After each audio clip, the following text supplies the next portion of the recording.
tazkirah ialah cara menjaga hati dalam Ramadan. Membanyakkan istighfar dan muhasabah diri. Kita mesti maafkan kesalahan orang lain dan buang perasaan dendam.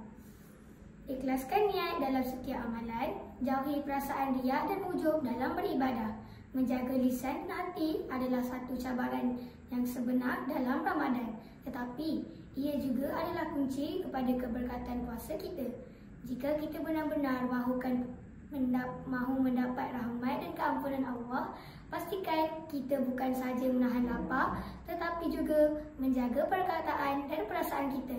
Semoga Ramadan kali ini menjadikan kita insan yang lebih baik dari segi lisan, hati dan amalan. Amin.